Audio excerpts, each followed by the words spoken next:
Hey everybody, I wanted to do the knee template very quickly, just because there's a little nuance to this one. Well, you know, there's nuance to all of it, but this one, a little finesse to go on because you're trying to create that nice little protruding part of the knee that looks naturalistic, so you're not just going on an out-and-out knee pad.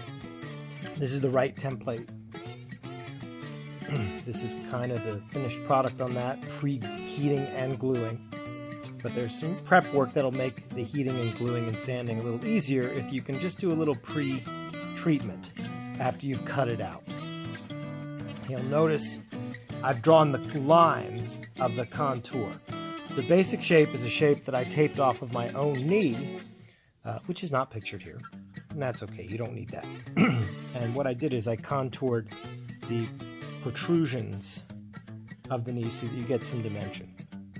But that's, you know, once you get these cut out, now we're going to move to the left, I like to just pop my thumb on the sides of those protrusions and just push in a little bit. Now again, this is before heating it. Once you heat it, you'll increase the flexibility, but this is where I just start to get a good guideline.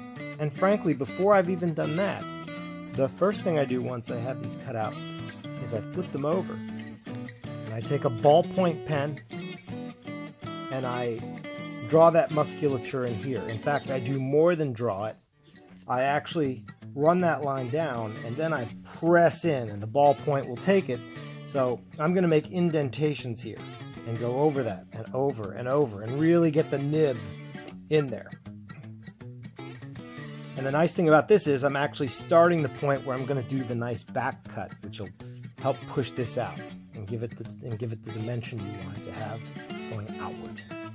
Later on, before I heat, I'll take an X-Acto knife and I'll cut in even further. But for now, with the ballpoint pen, I can actually etch this pretty deeply. It gives me a nice groove. When I hit this with the heat, it will expand. And so by cutting it even further, and you just want to be careful that you don't cut all the way through, by cutting it further, when it expands, I can throw some hot glue in there, push, and now I'm going to have a piece that's really popping out the front, so that when I finally glue these things, and again, after I put the impressions of the pen in here, you know, again, I'm going to take my thumb and I'm going to start pushing these out. I'll do this again after I heat it, but right now I do want to give it that shape for when I glue these pieces together. So this is just kind of a pre-treatment, again, before I do any of the heat, any of the gluing, any of the sanding.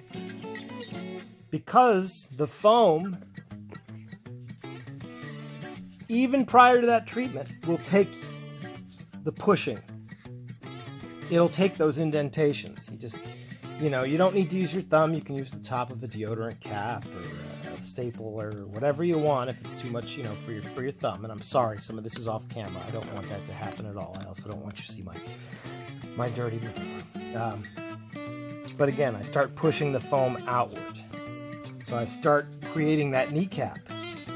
And once these pieces are glued together, you're going to have the nice shaping that you want. That'll cover your knee and also give you the musculature that you're looking for on the knee. Because you know, some of these costumes, they're not just these big heavily padded round knees. You want to get the nuance of the kneecap and the musculature underneath. And that's how I've done that. I'll run the sander over these pieces and around. I've done undercuts on all of these so that you see that the groove is starting here and going downward. And then I'll smooth that out with the sander. I'll shape these. I will pop them together.